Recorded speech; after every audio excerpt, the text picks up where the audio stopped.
नमस्कार, जेके प्राइम में आपका स्वागत है। मैं हूं विनोद कुमार। दर्शकों, एक मरतबा फिर अलगाववादी नेता सिर उठाने लगे हैं। एक लंबे अंतराल के बाद जब से सख्ती की थी सुरक्षा बलों ने, सिक्योरिटी फोर्सेस ने, सिक्योरिटी एजेंसीज ने, और जब 5 अगस्त 2019 को 370 में संशोधन हुआ, 35 से रिपील हुआ, तब से ये ठंडे पड़े हुए थे। लेकिन आज एक प्रेस विज्ञप्ति जारी कर उन्होंने बंद की काल दिया है। एक लंबे समय से बंद की काल कभी नहीं दी थी, लेकिन इस बार 13 जुलाई को बंद का आह्वान किया है। ये 2 प्रेस विज्ञप्तियां जारी की गई हैं। हुर्रियत कॉन्फ्रेंस, आल पार्टी हुर्रियत कॉन्फ्रेंस की तरफ से जारी की गई हैं, और जिसमें ये लिखा गया है कि प्रोटोकॉल, कोविड प्रोटोकॉल को देखते हुए आप 13 जुलाई को बंद रखेंगे। बंद रखने के साथ साथ आप वहां पर जाकर के वहां पर उन शहीदों को श्रद्धांजलि भी देंगे। आपको बताते चले कि सरकार ने जो ब्लैक डे बनाते थे, जो शहीदी दिवस बनाते थे, उसको देखते हुए 13 जुलाई को जो अवकाश होता था उसको खत्म कर दिया था। इस दिन बीजेपी के लोग 13 जुलाई को ब्लैक डे मनाते हैं, लेकिन अलगाववादी नेता या कश्मीर के नेता उस दिन शहीदी दिवस मनाते हैं। लेकिन आज बंद की काल दे करके उन्होंने एक मरतबा फिर स्पष्ट कर दिया कि आहिस्ता आहिस्ता फिर से सिर ऊपर या सिर उठाने लगे हैं अलगाववादी नेता।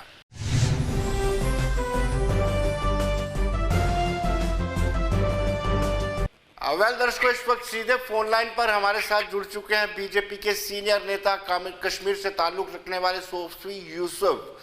सोफी साहब, आपका स्वागत है। लेकिन एक मरतबा फिर लंबे समय के बाद आल पार्टी हुर्रियत कॉन्फ्रेंस ने बंद की काल दी है, और बंद की काल जिसको वो शहीदी दिवस मनाते हैं 13 जुलाई को दी है। क्या कहेंगे आप? पहले तो आप कहते थे बड़ी सख्ती की है। देखिए विनोद जी, मैं आपको बताना चाहूंगा, आपकी वसादत से मैं अलगाववादी नेताओं को बताना चाहूंगा, 5 अगस्त 2019 को जी, जब देश एक, विधान एक, प्रधान एक हो चुका है जी, कल 8 तारीख का इनका बुरहान वानी मर गया था जी, इनको यहाँ के आवाम ने जवाब दे दिया। कहीं पे हड़ताल नहीं हुई, कहीं पे एक दुकान बंद नहीं था जी। इनका शहीदी दिवस मनाने से यहाँ लोगों को कोई असर नहीं होगा।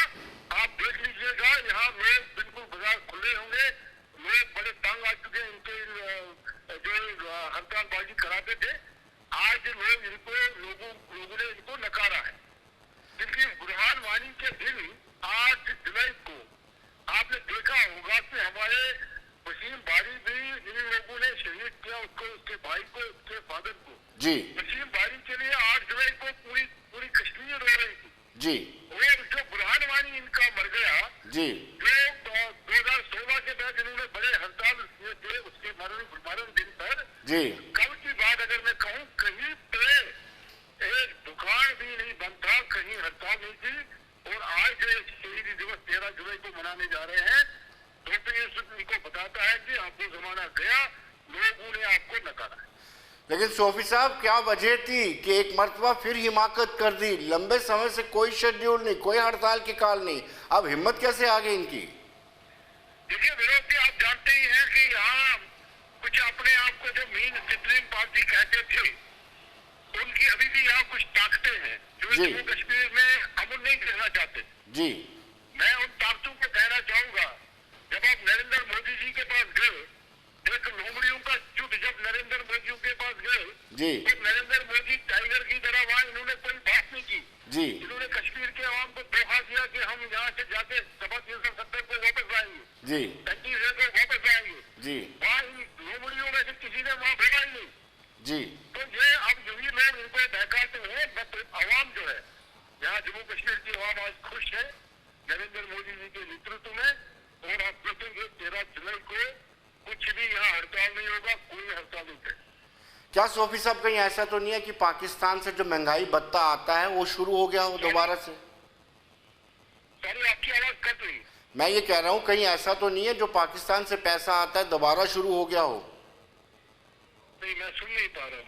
मैं ये कह रहा हूँ, अलगाववादी नेताओं को जो पाकिस्तान से पैसा फंडिंग आती थी, कहीं वो दोबारा तो नहीं शुरू हो गई है? नहीं, देखिए मैं आपको कहना चाहूंगा कि अभी भी हमारे जम्मू कश्मीर में कुछ ऐसे हमारे पड़ोसी मुल्क है जो हिंदुस्तान की खुशी उनको बर्दाश्त नहीं होती जी, अभी भी वहाँ हमारे ये जो पाकिस्तान के लोग हैं और बाकी जो मुल्क हैं ये भी नहीं चाहते हैं कि जम्मू कश्मीर में फिर से आतंकवाद शुरू हो, और क्योंकि यहाँ कश्मीर के भी उनके कुछ आका वहाँ बैठे जी और यहाँ भी ऐसे एक जो हमारी सीएम रही है JNK की, जी जिसने हिंदुस्तान की कसम, सालमियत को कसम खा के कहा था कि मैं हिंदुस्तान की सालमियत को बरकरार रखूंगी, आज भी वो जब वो कुर्सी से नीचे आ जाती कहती है पाकिस्तान के साथ बात करें। ऐसे लोगों को इनको श्रेय मिल रहा है, जी ऐसे लोगों की वजह से इनको इशारा मिल रहा है, जी। बट अब जो इनके इशारे नहीं चलने वाले। जी, बहुत बहुत शुक्रिया सूफी साहब, धन्यवाद। Thank you very much.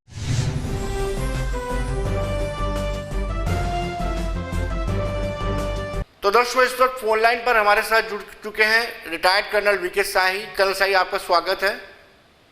Thank you. Well colonel शाही, लंबे समय के बाद एक मरतबा फिर अलगाववादी नेताओं ने 13 जुलाई को बंद की कॉल दी है। क्या लगता है कैसे ही दोबारा से हिम्मत जुटा ली? जी देखिए, ऐसा है कि इररिलेवेंट हो गए थे जी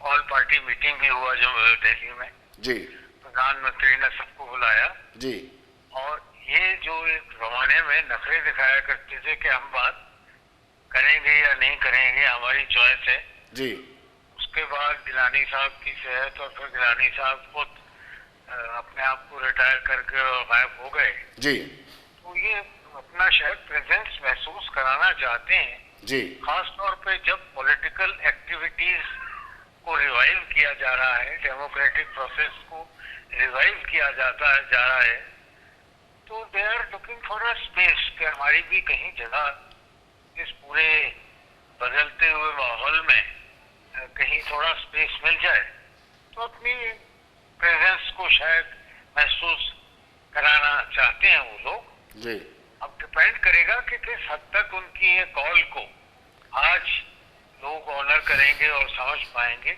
जी जो इनका जो असली प्रेशर होता था वो तो दहशतगर्दी का होता था। राइट। इनकी बात नहीं मानोगे तो ये कत्ल करा देंगे, ये फायरिंग करा देंगे, ये कर्नल साहब, ये वक्त चुनना, एक तरफ ऑल पार्टी मीट होती है 24 जून को, और उसके बाद डिलिमिटेशन कमीशन आता है, उसके बाद ये 13 जुलाई को शहीदी दिवस, जो सोकाल शहीदी दिवस जो मनाते हैं, उस शहीदी दिवस पर बंद की कॉल देते हैं। ये समय क्यों चुना इन्होंने? ये समय चुना, इनको जरूरत तो थी कि पॉलिटिकल एक्टिविटी या डेमोक्रेटिक प्रोसेस शुरू हो रहा है जी, तो उसमें कहीं ना कहीं हमें अपनी स्पेस महसूस कराना चाहते थे, मौजूदगी को एहसास कराना चाहते थे कि हम लोग अभी बाकी हैं, और उसके लिए मेरे ख्याल उनकी नजर से ये मुनासिब दिन रहा होगा। जी इसी दिन शेख अब्दुल्ला साहब ने किसी जमाने में सन 31 में ये जो हरकत कराई थी जी 31 हाँ 1931 में, तो ये उनको महसूस दिन मखसूस लगा होगा बड़ा, और उन्होंने उस दिन को चुन लिया है। पर असली मकसद मुझे लगता है, क्योंकि जो पॉलिटिकल प्रोसेस अब शुरू हो रहा है, डेमोक्रेटिक प्रोसेस शुरू हो रहा है, डिलिमिटेशन की और इलेक्शन की बातें हो रही हैं, तो वो अपना रेलेवेंस से कायम करना चाहते हैं कि हम भी हैं, हम पूरी तरह से मिटे नहीं हैं। कहीं ये तो नहीं करना चाहिए, कहीं ये तो नहीं है कि पाकिस्तान का प्रेशर लगातार बढ़ता जा रहा हो? पाकिस्तान का प्रेशर हो सकता है, एक सजेस्टिव तौर पर हो सकता है जी, पर उसको अभी प्रेशर कहना इसलिए मुनासिब नहीं होगा कि अब इनके पास प्रेशर के लिए रखा क्या है। जी दहशतगर्द काफी मारे जा चुके हैं, पत्थरबाज सब ठिकाने लग चुके हैं जी, तो इनका तो प्रेशर क्रिमिनल प्रेशर ही था जी, पाकिस्तान का इंस्टिगेशन जरूर हो सकता है जी, पर उसको में प्रेशर का नाम देना शायद मुनासिब नहीं होगा अब जी, जिस जी, तरह के चीजों पर कंट्रोल और काबू आ गया है। जी। कर्नल साहब, बहुत बहुत शुक्रिया आपका, धन्यवाद।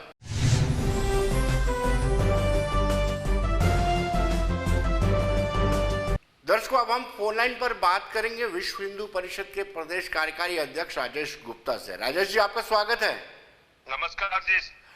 राजेश जी, एक मरतबा फिर एक लंबे अंतराल के बाद, लंबे समय के बाद ऑल पार्टी हुर्रियत कॉन्फ्रेंस ने बंद की कॉल दी है। क्या लगता है कैसे हिम्मत जुटा ली इन्होंने? देखिए, ये अब वैसे तो इतिहास हो चुकी है ऑल पार्टी हुर्रियत कॉन्फ्रेंस और इसके जैसी अन्य पार्टियां जी। और जिस विषय को लेकर के इन्होंने अपना लेटर पैड इस्तेमाल किया है, अब मैं लेटर पैड इस्तेमाल करना इसलिए कह रहा हूं कि अदरवाइज ग्राउंड पे इनका आधार ना के बराबर है जी। कुछ जो गिने चुने सिंपैथाइजर हैं वो भी सिक्योरिटी फोर्सेस जो जी। हैं उनसे सीधा सीधा निपट लेंगी। अब हमें इसमें कोई चिंता भी नहीं है और शक की गुंजाइश भी नहीं है जी। लेकिन जिस कम्युनल पॉलिटिक्स की शुरुआत 1931 में शेख अब्दुल्ला और उसके साथियों ने अंग्रेजों के कहने पे या उस तरह की ताकतों के कहने पे की थी, जिसको के एक मैं ये कहूं कि हिंदू समाज का जो एक्सोडस वहां से हुआ 1988-89 में, जिसकी परिणति 1931 में शुरुआत और 88-89 में उसकी परिणति हुई, जिसके रिवर्सल की तरफ अब हम जा रहे हैं और आज का जो निजाम है वो उस दिशा में बड़ा काम कर रहा है। इस दिन को मैं समझता हूं कि इस काले दिवस के रूप में हम थोड़ा बहुत याद करना चाहते हैं। अल्टीमेटली इसको भुलाना पड़ेगा। ये कोई दिन नहीं है जब हमारे हिंदू भाई कश्मीर में वापस चले जाएंगे, इस दिन की रेलेवेंस उस दिन खत्म होगी। और ये जो बंद की कॉलें देते हैं उसको, और एक आतंकवादी अब्दुल कादर जो कि उस वक्त श्रीनगर की जेल में था, जिसको लेकर के जिसको छुड़ाने के लिए जेल पर हमला किया और उस वक्त कुछ और उनके साथी आतंकवादी मारे गए, उसको लेकर के जिस तरह से दुष्प्रचार करने की कोशिश की जा रही है हुर्रियत के द्वारा, अब कश्मीर के अवाम को, कश्मीर के आम नागरिक को सोचना होगा कि उसने कहां जाना है, राष्ट्र की मुख्यधारा में जाना है या वापस उस कम्युनल पॉलिटिक्स में जाना है जिसमें 1931 में उनको धकेला गया था। राजेश जी, अगर काल सफल हो जाती है, बंद की काल अगर सफल हो जाती है तो क्या समझेंगे आप? ये इस तरह की कालें कुछ सफल नहीं होनी जी। कुछ लोगों को पहले ये डरा लेते थे अपनी बंदूक के बल के ऊपर, और कुछ आतंकवाद प्रस्त ताकतें उन समयों के प्रशासन में भी थी जो इनको हवा देती थी। आज हम जो देख रहे हैं कि सिक्योरिटी फोर्सेस खुले अपने जिसको कहते हैं बिना किसी इंटरफेरेंस के अपना काम कर रही हैं और लॉ एंड ऑर्डर को एनफोर्स कर रही हैं। और अगर ये देश विरोधी ताकतें इस तरह की चीजों के ऊपर बंदकाल करती हैं या समाज का कोई अंग उनका साथ देता है तो उन साथ देने वालों को भी उसी ढंग से निपटा जाना चाहिए। लेकिन राजेश जी, ये समय जो चुना है क्यों चुना उन्होंने? क्योंकि एक तरफ पॉलिटिकल प्रोसेस शुरू हो चुका है, परिसीमन आयोग भी यहाँ पर आया है, क्या बौखलाहट है या पाकिस्तान की फंडिंग नए सिरे से शुरू हो गई है? देखिए, पाकिस्तान की फंडिंग नए सिरे से शुरू हो रही है या नहीं शुरू हो रही है इसके बारे में तो मुझे ज्ञात नहीं है, लेकिन एक चीज है, ये जैसे है कि ये दिया बुझ रहा है, वो तो बुझने से पहले एक आध बार टिमटिमाने की कोशिश है जो कि कामयाब नहीं होगी। अब राष्ट्रवाद का तूफान है, अब राष्ट्रभक्त ताकतों का तूफान है, उसके आगे आतंकवाद जैसी आतंकवाद प्रस्त ताकतों का कोई दिया जलने वाला नहीं है। राजेश जी, बहुत बहुत शुक्रिया, धन्यवाद। धन्यवाद, धन्यवाद।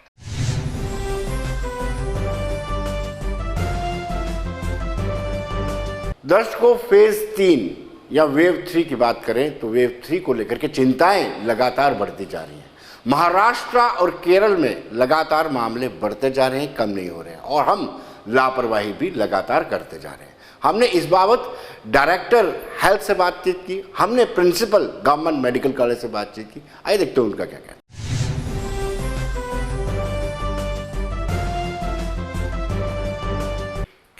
दर्शकों, जैसे कि हम जानते हैं कि केंद्रीय स्वास्थ्य मंत्रालय ने ये साफ कर दिया है कि तीसरी लहर में अगर लापरवाही बरती जाती है या अभी जो रियायतें दी जा रही हैं उसमें किसी तरह की लापरवाही बरती जाती है और तीसरी लहर आ जाती है तो उसमें रोजाना करीब 4 लाख लोग संक्रमित होंगे। ये खुद लव अग्रवाल जो ज्वाइंट सेक्रेटरी मंत्रालय के, उन्होंने कहा है।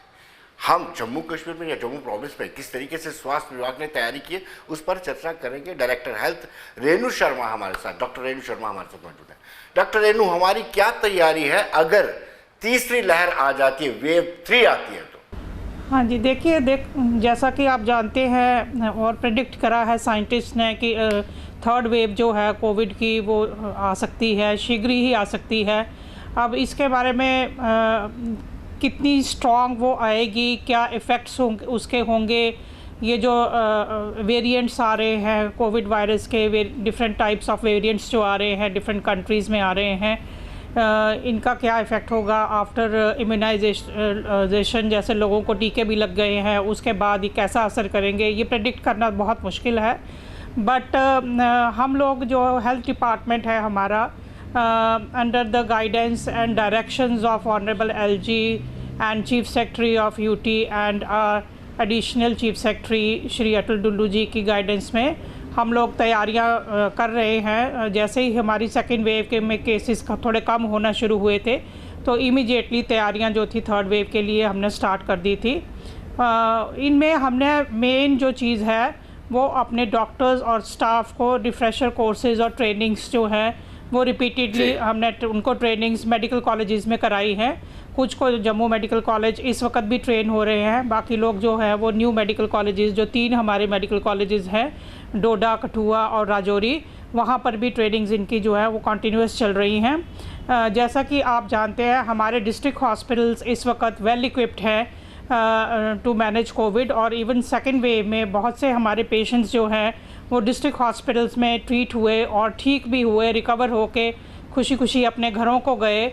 हमारे district hospital Kishtwar, district hospital Poonch, district hospital Reasi, district hospital Udhampur, district hospital Samba, government hospital Gandhinagar hospital Jammu, इन सब जगहों पर पेशेंट जो हैं वो ट्रीट होके घरों को गए।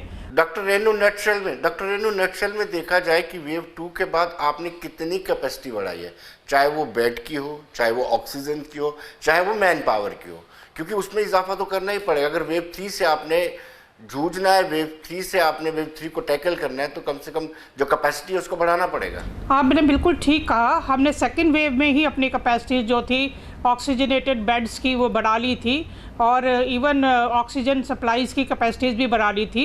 जहाँ तक मैन पावर की आप बात करते हैं, मैन पावर की NHM की तरफ से ERCP emergency response covid program में हमें कुछ फंड्स एलोकेशन हुई हैं CMOs को, जिसके अंदर वो मैन पावर हायर कर सकते हैं, और वो जो सेकेंड वेव में भी उन्होंने कुछ लोग हायर करे थे। इन एडिशन टू दिस हमने रिक्वायरमेंट्स एनेस्थीसिया टेक्नीशियंस की हमें थोड़ी शॉर्टेज है, क्योंकि ये पोस्ट हमारे हेल्थ डिपार्टमेंट में एग्जिस्ट नहीं करती थी, तो उसके लिए रिक्वायरमेंट्स हमने एडमिनिस्ट्रेशन को दी हुई हैं। In addition to this manpower जो है, जो भी जहाँ भी हमें शॉर्टफॉल और गैप असेसमेंट हमने करी है और वो हमने सबमिट करी हुई है, और हम पूरी कोशिश में हैं। मैन पावर की शॉर्टेज रहती है क्योंकि कंसल्टेंट्स की हमें शॉर्टेज है, और कंसल्टेंट्स जो हैं वो अवेलेबल नहीं हो सकते इतनी जल्दी। आपको पता है कंसल्टेंट बनने के लिए बहुत मेहनत और बहुत वक्त लगता है, तो हम पूरी कोशिश में हैं कि जिस तरह भी हो सके हम उसको ओवरकम करने की कोशिश करेंगे। डॉक्टर रेनू, ये जो डेंटल सर्जन है स्ट्राइक कर रहे हैं, उनका ये कहना है कि जब मेडिकल ऑफिसर्स की रिक्रूटमेंट हो रही थी उसमें उनका नाम तो ज़रूर था, लेकिन उनको प्रायोरिटी नहीं दी गई, उनको प्रेफरेंस नहीं दी गई। देखिए, हाँ, आपने सही बोला। डेंटल सर्जन्स हम देख रहे हैं कुछ दिनों से वो स्ट्राइक पे हैं, और उनकी कुछ डिमांड्स हैं जो जेन्युइन भी हैं, बट ये जो पोस्ट हैं इनको क्रिएट करना पड़ेगा, और क्रिएशन के लिए हमें एक प्रपोज़ल गवर्नमेंट को सबमिट करा भी हुआ है। अब ये एडमिनिस्ट्रेटिव डिसीजन है, ये एडमिनिस्ट्रेशन देखेगी और जो भी अप्रोप्रिएट होगा वो वैसे स्टेप्स लेंगे। डॉक्टर रेनू, आपके यानी हेल्थ डिपार्टमेंट का अगर सिस्टम ठीक रहता है तो जो रेफरेंस है, बार बार हम रेफरल केसेस जो आते हैं, थोड़ा सा भी क्रिटिकल होता है पेशेंट, उसको हम मेडिकल कॉलेज में रेफ़र कर देते हैं, मेडिकल कॉलेज में दवा बन जाता है। अगर हम बेहतर तरीके से अपने डिस्ट्रिक्ट हॉस्पिटल, सब district hospital, primary health centre, CHC को मजबूत बनाए, तो मुझे लगता है कि रेफरल और फिर दवा गवर्नमेंट मेडिकल कॉलेज पर कम हो जाएगा। देखिए, ये बहुत अच्छी बात आपने मेरे से पूछी है। मैं आपको ये बता दूं कि ये सेकेंड वेव के दौरान भी बहुत ये बात फैलाई गई कि रेफरल बहुत ज़्यादा है, रेफरल बहुत ज़्यादा है, और इसके नज़रिए मैंने इमीडिएटली अपने डायरेक्टरेट में एक नोडल ऑफिसर नियुक्त कर दिया जो कि डेली डाटा रेफरल का लेता था पेरिफेरी से, और हमने जो ट्रायल सेंटर CD हॉस्पिटल में है वहाँ एक सीनियर डिप्टी डायरेक्टर रैंक का ऑफिसर स्टेशन कर दिया, ताकि वो पूरा ट्रैक कर सके कि कौन कितने पेशेंट रेफ़र हो रहे हैं और क्या अननेसेसरी रेफरल तो नहीं हो रहा। बट आपको हैरानगी होगी, मैं बताऊं कि referral from the districts was minimal, वो डाटा मैं प्रोवाइड कर सकती हूँ। दिन में 2 या 3 या 4, इससे ज़्यादा कभी भी पेशेंट पेरिफेरी से रेफ़र होके जीएमसी जम्मू में नहीं आया। ये आप पूरे प्रोविंस की बात कर रही हैं? मैं पूरे कन्विक्शन के साथ बोल रही हूँ, एविडेंस के साथ बोल रही हूँ। ये बात फैलाई गई कि रेफरल है, ऐसा कुछ नहीं था। जो पेशेंट मेडिकल कॉलेज में आ रहे थे वो पेशेंट अपनी मर्जी से जम्मू डिस्ट्रिक्ट में ही ज़्यादा केस लोड था और जम्मू डिस्ट्रिक्ट से ही आ रहे थे। अब पेरिफेरी से कोई जो जिसको टर्शरी केयर की ज़रूरत थी, सिर्फ वही पेशेंट रेफरल हो रहा था, और वो भी सीएमओ की नॉलेज के साथ, क्योंकि हमने स्ट्रिक्ट डायरेक्शंस दी हुई थी कि without the knowledge of CMO कोई भी पेशेंट रेफर नहीं होगा। डॉक्टर रेणु, क्या हेल्थ डिपार्टमेंट में क्रिटिकल केयर एम्बुलेंसेज ले रखी हैं और कितनी है? देखिए, एम्बुलेंसेस जो थी हेल्थ डिपार्टमेंट के पास, अब आप जैसा जानते हैं 102 और 108 सर्विसेज शुरू हो गई हैं, तो वो एम्बुलेंसेस जो हैं उनके एम्बिट में काम करती हैं। उसके अलावा जो हैं कुछ एम्बुलेंसेस हमारे पास रह गई हैं, क्योंकि 108 और 102 में जो एम्बुलेंसेस चल रही हैं वो हेल्थ डिपार्टमेंट की एम्बुलेंसेस हैं जो उनको दी गई थी फॉर रनिंग दिस प्रोग्राम।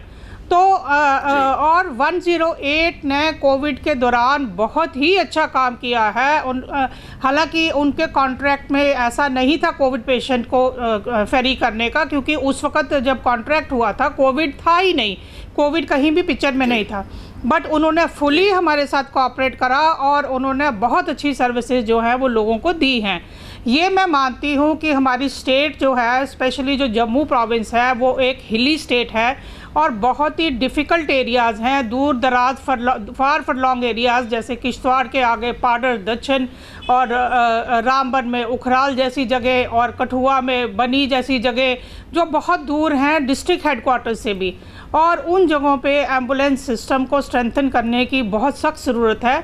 और हमने डिपार्टमेंट को एम्बुलेंसेस की रिक्वायरमेंट सबमिट करी हुई है और additional ambulances administrative department procure करने के प्रोसेस में हैं और वो फुली अवेयर है इस प्रॉब्लम के और वो स्ट्रेंथन करने की कोशिश कर रहे हैं। डॉक्टर रेणु, महाराष्ट्र और केरला में अभी भी लगातार केसेस बढ़ते जा रहे हैं जी, और आप पब्लिक को क्या कहेंगे? क्योंकि हमें डर है, वेव 3 का बहुत डर है, और पब्लिक को क्या कहेंगे, किस तरीके से आप उनको हिदायतें देंगी? आपने बिल्कुल सही कहा। आज मैं सुबह पेपर में पढ़ रही थी कि महाराष्ट्र और Kerala, 2 states 53% Covid positive cases जो हैं उनकी 2 स्टेट्स के जो हैं वो टोटल केसेस में से परसेंटेज है। तो ये these figures are worrying.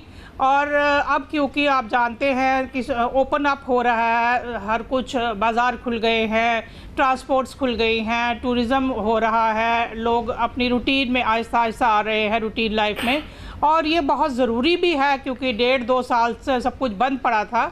But at the same time मैं लोगों से ये अपील करूँगी कि ये कोविड रुका है तो कुछ देर के लिए, ख़त्म नहीं हुआ है, तो अभी भी अपनी सावधानी बरतें और जो कोविड प्रोटोकॉल्स हैं उनको फॉलो करें। डॉक्टर रेणु, बहुत बहुत शुक्रिया आपका, धन्यवाद।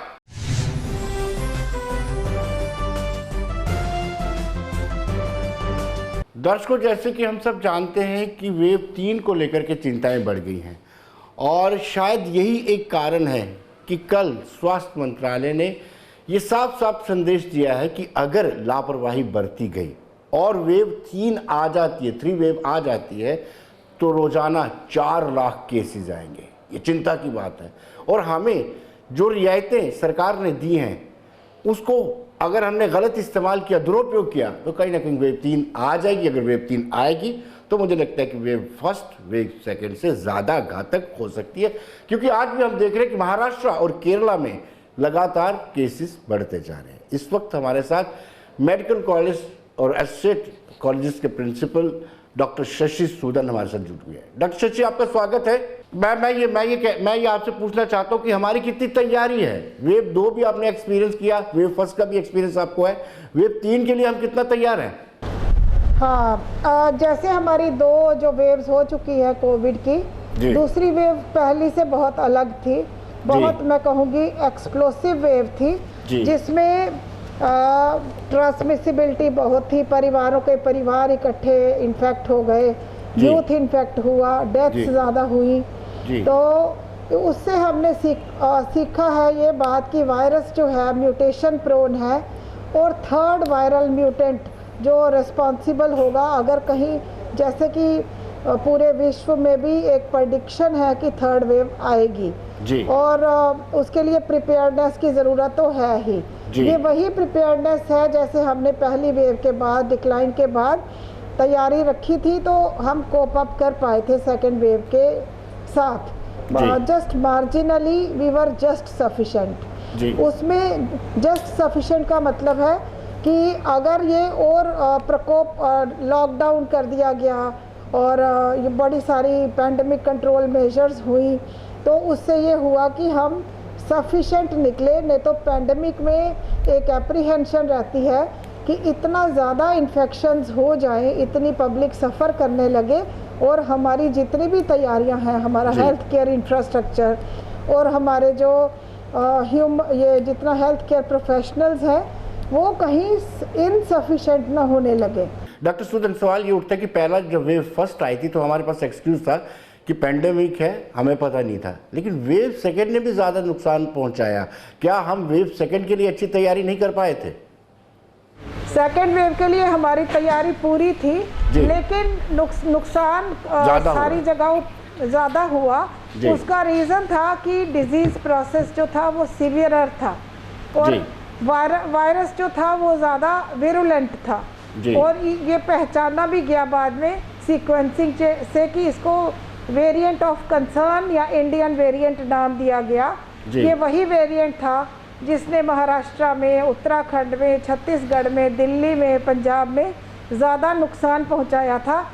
जम्मू रीजन में भी वो वेरिएंट देखते देखते कोई 70% तक पाया गया, जब तक हमारी लास्ट रिपोर्ट्स हैं। तो वो एक रीज़न रहा।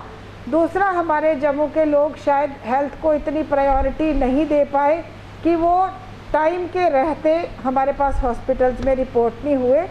डॉक्टर सुदन, क्या आपको लगता है कि रेफरल भी एक कारण है कि जो बाकी हॉस्पिटल है, सब district hospital, primary health centre, CHC, वहाँ पर डॉक्टर तुरंत रेफ़र कर देते हैं मेडिकल कॉलेज के लिए, और फिर मेडिकल कॉलेज में उसका प्रेशर, दबाव बन जाता है? क्या ये भी एक कारण है, दबाव जो बनता है? नहीं, ऐसा नहीं है। पूरी यूटी में ही हेल्थ केयर डिलीवरी सिस्टम जो है पोटेंशिएट हुआ और सिस्टमेटाइज हुआ है, जिसमें डिस्ट्रिक्ट्स में भी काफ़ी हॉस्पिटल्स, हेल्थ के भी काफ़ी हेल्थ केयर इंस्टीट्यूशंस ने काफ़ी, और नए मेडिकल कॉलेजेस ने अपना मरीज़ों को काफ़ी संभाला, और वाकई जिनको ज़्यादा तकलीफ़ थी या टर्शी केयर की ज़रूरत थी, वो रेफ़र होके हमारे पास भी आए। तो ऐसा नहीं है, पहले से हम काफ़ी बेहतर हैं, लेकिन बेहतरी जितनी भी होती जाएगी, हमारी तैयारियां जितनी भी हो जाएंगी, लेकिन जो एक बिहेवियरल चेंज की उम्मीद हम करते हैं टोटल पैंडमिक कंट्रोल के लिए, जैसे अच्छी ड्राइविंग करेंगे तो रोड ट्रैफिक एक्सीडेंट नहीं होगा, ना कि हेल्थ केयर इंफ्रास्ट्रक्चर से हम गारंटी दे सकते हैं कि डेथ्स नहीं होंगी।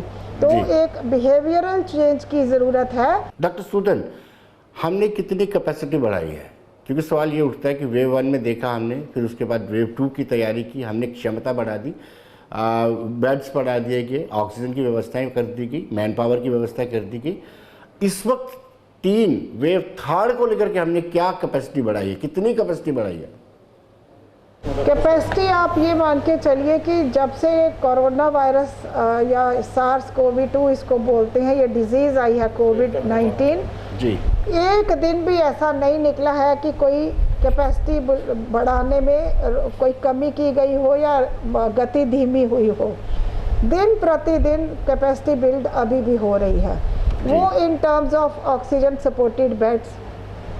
जैसे सेकेंड वेव में GMC और इसके एसोसिएटेड हॉस्पिटल्स में 967 ऑक्सीजन सपोर्टेड बेड्स थे। आज की डेट में ऑक्सीजन सपोर्टेड बेड्स कोई 400 और ऐड हो रही हैं, तो वो हो गया। डॉक्टर सुदन, अब आप क्या मैसेज देना चाहेंगे अपने स्टाफ को, अपनी टीम को, और साथ साथ पब्लिक को, जो लोग इन दिनों पिकनिक मनाने के लिए बड़ी जगह एकत्रित हो जाते हैं? मैसेज मेरे को लगता है कि एक ही मैसेज है स्ट्रॉन्ग, पूरी पब्लिक के लिए कि पहली और दूसरी वेव में उन्होंने काफ़ी सीख लिया है कोविड अप्रोप्रिएट बिहेवियर क्या होता है। उसमें मास्क का पहने रहना मैंडेटरी है, बिना मास्क के कोई नहीं दिखना चाहिए। और उसका पहनने का तरीका ये नहीं कि मुंह पे रखा हुआ या ठोड़ी पे या गले में लटकाया हुआ मास्क कोई प्रोटेक्शन देता है। नाक और मुंह को अच्छे से ढकने वाला मास्क बहुत ज़रूरी है। बिना मतलब जब तक ज़रूरी ना हो घर से बाहर बिल्कुल नहीं निकलना चाहिए। दो या दो से ज़्यादा लोगों को इकट्ठे बैठकर खाना पीना गपशप की सलाह नहीं दी जाती। डॉक्टर सूदन, बहुत बहुत शुक्रिया आपका, थैंक यू।